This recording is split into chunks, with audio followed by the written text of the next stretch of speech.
প্রতিদিন শত শত মানুষের ভিড়।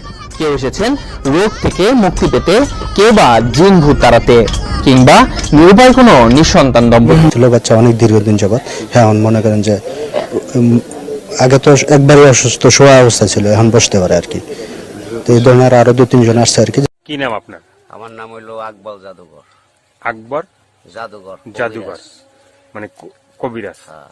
তো এই যে মানে এতগুলো কথা বললাম, ঠিক আছে, দর্শকদের উদ্দেশ্যে যে আপনার যে নামে বা বেনামে মানুষের ওষুধ দিতে পারেন, হ্যাঁ, হ্যাঁ, তো সেটা কিভাবে এবং এই কাজগুলো আপনি কিভাবে শিখছেন, কোথা থেকে শিখছেন?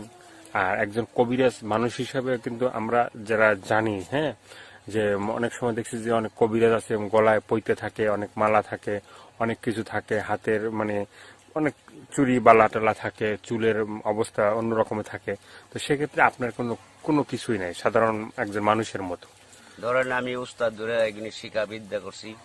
আমি কোনো খারাপ কোনো লোক না, আবল তাবল ভালোবাসি না। আমি যাহা চিকিৎসা করি সঠিকভাবে চিকিৎসা করি।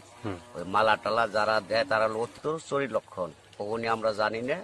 তবে আমরা যেটা করি সরাসরি সোজা ভালো মন্দ সবকিছু করি। যারা প্রেম ব্যথায় বাধ্য হয়েছেন, অথবা প্রেম করছেন, শেখ খাইছেন, অথবা টাকা দিছে মাইরা খাইতেছে, উঠাইতে পারেন না, আমি সরাসরি কথার মাধ্যমে তার টাকা উঠাই দিতে পারি, অথবা তার প্রেম ভালোবাসা লাগাই দিতে পারি। যে কোনো ব্যাপারে ধাতু দুর্বল, স্বপ্ন দোষ অথবা পুরুষঙ্গ নাই, হিজলের মতো হয়ে গেছে, কথার মাধ্যমে আবার আল্লাহর রহমতে সব ঠিক হয়ে যাবে। আমি কোনো খারাপ না, কোনো বন্ড না। যদি কেউ মনোপ্রাণে বিশ্বাস হয়, প্রবাসী ভাইয়েরা যে যেখানেই থাকেন, যদি ভালো লাগে কথা দিয়ে শুই না, তাহলে যোগাযোগ করবেন, আমি নাম্বার দিব। যোগাযোগ করলে আল্লাহর রহমতে যদি বিশ্বাস করেন, তাহলে আপনাদের বিশ্বাসের মাধ্যমে আল্লাহ তাআলা কাজ করতে পারে। এটা কোন জায়গা দর্শক তো জানতে চাবে? এটা হলো মানিকগঞ্জ ডিস্ট্রিক্ট, গিওর থানা, দৌলতপুর গ্রাম। ভালো হওয়ার পরে কি আপনার সাথে মানে টাকা পয়সা লেনদেন হবে, না আগেই টাকা পয়সা দিতে হবে? আমি কোনো এমনি টাকা পয়সা খাই না। সে যদি ওষুধের মাধ্যমে, আমি কথার মাধ্যমে করি, চালান করি, ওই ওষুধে কিছু টাকা লাগবে, ওইটা দিলে আমি নামের পর চালান করে কাজটা সমাধান করে দিতে পারবো।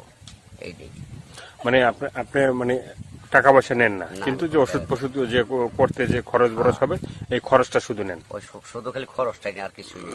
কাজ হওয়ার পরে যদি সে খুশি হয়ে কিছু দেয়, তাহলে দিব, না দিলে নাই, চাই নেই না।